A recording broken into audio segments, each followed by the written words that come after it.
is yung kanyang emotions sa mga nangyari. Dahil ngayon, yung pakiramdam niya na dapat maging kakampi niya, lumalabas naging kalaban niya dahil lang doon sa topic niya kay Lagdameo. Na hindi naging maganda ang mga sinabi niya, and the supporters and viewers of PBBM concluded na pakawala siya ng mga Duterte.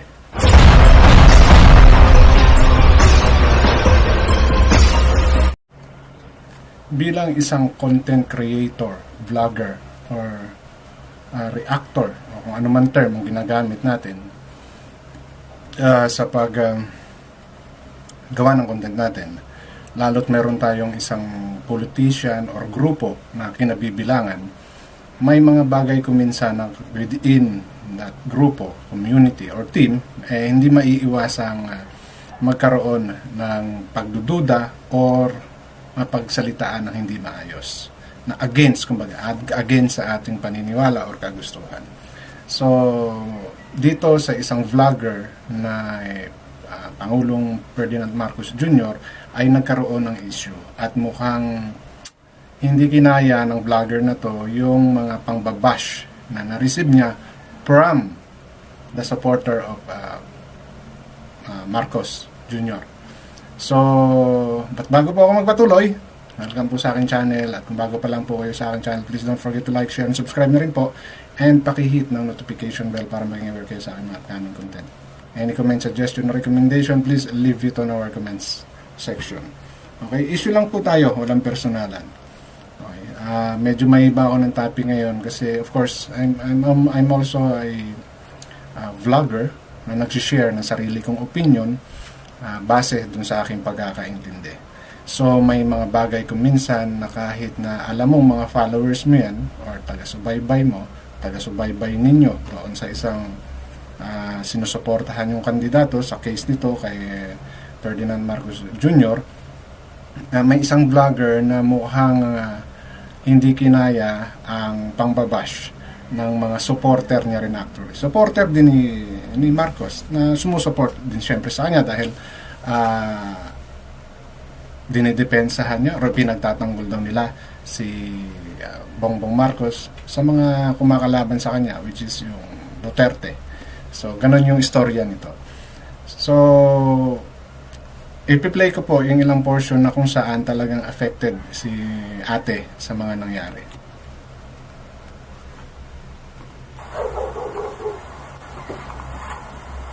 Oh, hello guys, what's up? It's me again, si Mima Alicia nyo, at nagbabalik ulit para sa ating panibagong video. So, pasensyahan nyo na kung medyo namumugto po yung aking mga... So, isa siya sa mga vlogger na napapanood ko, si Alicia Comment. And more on talaga nakasupport siya sa administrasyon kay Ferdinand Marcos Jr. Binabatikos niya yung mga batikos kay Bongbong Marcos, and mostly ang kalaban nila is ang Duterte. Okay, ang mga tauhan, mga supporters din at mga vloggers din ni Duterte. So yun yung kanilang pinagtatalunan kung sinong tama, kung sinong mali, kung anong nagawa na. Alam niyo na, politics, di ba? So sa case niya, meron siyang tinapik na isang malapit kay Marcos, parang special assistant to the president, si Lagdameo.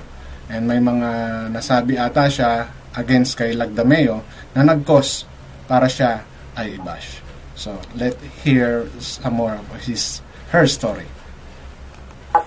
Kasi kanina, mga minamahal, kasi nasasaktan din naman ako sa mga sa totoo lang hindi naman valid yung feelings ko sa inyo kung tutuusin, pero nasasaktan ako sa mga komento ninyo patungkol sa akin na ako daw ay bumaliktad na, ako daw po ay DBS, ganyan-ganyan. Kaya tinawagan ko si Takero kanina. Sabi ko, Takero, ano itong nangyayari sa akin? Bakit ako yung tinitira nila na ako daw po ay bayaran, ako daw po ay pakawala ng mga Duterte, na in the first place, simulat sa pool nung nasa TikTok po ako, mga minamahal si PBBM na po ang sinuportahan ko. Never po ako. So, makikita natin, di ba, na talagang masama ang loob niya. And kasi nga, katulad ng sinabi niya, TikTok days niya pa lang, si Ferdinand Marcos Jr. na ang kanyang sinusuportahan. I mean, pinagtatanggol niya, di ba? Kung anong paninira yung ginagawa, yun din ang binabalikan niya. Which is common sa panahong ito, lalo na sa mga vlogger. So may certain politicians na susuporta ang isang grupo o ang isang vlogger para ipagtanggol against doon sa mga nagsasalita ng hindi maganda. And siya, naiintindihan ko yung feelings niya. Okay? Na she devoted most of her videos in seeking defending Marcos Jr. from the bashers or from the other vloggers na naninira, and of course yung mga supporters din ni Duterte, di ba? So yung frustration niya na mapagbintangan siya, napakawala ni Duterte, ramdam sa kanya dahil dinibdib niya. Okay, although this is not my real channel, because this is another channel of mine na devoted para sa mga tungkol sa politics, I have another one channel na iba ang content, and from that channel marami akong mga na-experience, maraming mga bagay na alam mo yon, masasakit na salita, personal kang aatikihin physically, okay, and kung ano-anong sasabihin sa yung paninira na i-encourage nila na tumigil ka na, wala ka namang kwenta. Okay? Although it's different from her situation, ang ibig ko lang i-point out dito is normal sa mga vloggers, regardless naniniwala yan sa'yo or hindi. Lalo na sa political vlogging, na everything is talagang ang level ng pakikipagtalakayan, pakikipagdebate, mga pa-vloggers man yan or supporters, is totally different doon sa naranasan ko from my other channel. Ang akin lang dito is learn to control your emotions, and as much as possible, if you can, explain to them regardless anong galit nila. Normally yun, katulad natin, may emotions din tayo na natatangay, and same thing with them, but we choose to show our face and to elaborate yung mga naintindihan natin, which means dapat mas may mahaba tayong pangunawa at pasensya sa kanila. Unang-una, hindi tayo pinilit unless may something na ipinangako kung sino man. Aminin natin sa hindi, dito sa political vlogging, may pera. Marami na akong narinig niyan. I'm not doing this because naghihintay din ako ng pera, ha? Hindi po ganon ang intention ko kung bakit ako gumawa ng channel na to. Okay? Dahil alam ko na talagang mayroong mga politicians or mga tao na nagbabayad para gumamit ng mga vloggers. Aminin natin sa hindi yan. Okay? I'm not saying si Madam is ganon. Ang sa akin, mas nararamdaman ko yung frustration niya dahil despite of all her effort to defend or to share her opinion with regards sa mga ginawang magaganda ni Marcos, is nababalikan siya because of one topic lang, na si Lagdameo. I heard something about Lagdameo, and I think yun nga yung SAP na sinasabi, Special Assistant to the President, dahil may mga ginawa siya na nagpapadumi sa pangalan ni Bongbong Marcos. So nagbigay lang si ate ng sarili niyang opinion na sa tingin niya tama at base sa kanyang pagkakaintindi, nabash siya ng supposed to be mga supporters or followers nila na tutulong or protekta sana sa kanya. So yun yung ikinasama ng loob ni ate. Ang katulad ng sinasabi ko, it's a normal thing. And totoo yun. Hindi binabalidate ng mga viewers na yan yung mga feelings nating mga vloggers. It's all about them. Yan lagi ang kanila niyan. It's about their feelings. with regards to us, they don't care. So for us to protect our own feelings and emotions, diba? We need mahabang pasensya and be objective always sa mga sinasabi. Kasi kapag lahat ng comment na binabasa natin, it's good dahil nagbabasa tayo ng comment, nagbabasa siya ng comment sa kanyang comment section dahil it's one way of interacting. Okay? And mas lalong maging deep ang inyong conversation with the matters you are sharing to them doon sa video content mo na yon. It's good because that's another way of engagement na mahalaga sa kahit nasa ang platform ng SOCMED. Dahil nagpapakita lang yan na interesado sa iyo yung mga viewers mo at interesado ka rin sa kanila in return. Dahil doon kanila mas makikilala. Now, doon sa mga nagko-comment na yan, we are not sure if they are all supporters ni PBBM or trolls. Diba? Yun yung medyo nakalimutan ni ate. Or maybe if those are common or regular viewers niya na magkapagsalita sa kanya ng ganun, diba mas magandang mapaliwanagan sila. Mas magandang ipaalam sa kanila in details.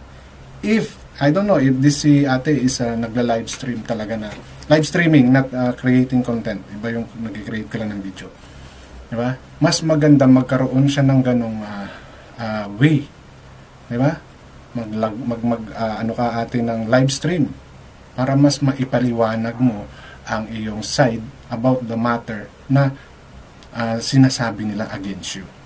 Kasi yung creating content is just, it's a one way. Unlike yung naka-live ka, they can participate mismo doon sa iyong live stream at masasagot mo sila directly. So, maaaring iba yung pagkaka-interpret mo at iba rin yung pagkakasabi nila. Okay? Maybe they mean no harm sa'yo, pero naging iba yung dating sa'yo. I don't know. Okay? So, what I'm saying here is patience is the virtue para magkaintindihan. And ikaw bilang isang vlogger, diba? Sabi nga ni Atty. Libayan, when your emotion is high, your critical thinking is low. So if we always let our emotions cloud our judgment, ayun yung mangyayari. Magiging emotional at makakapagsalita ka ng mga bagay na pwedeng sa'yo mismo makasira. Katulad ng kanyang ng title niya rito na magkukwit na raw siya, but mayroon siyang another content. Di ba? So is it a clickbait or to call attentions? I don't know. It's her style. But what I'm saying right now is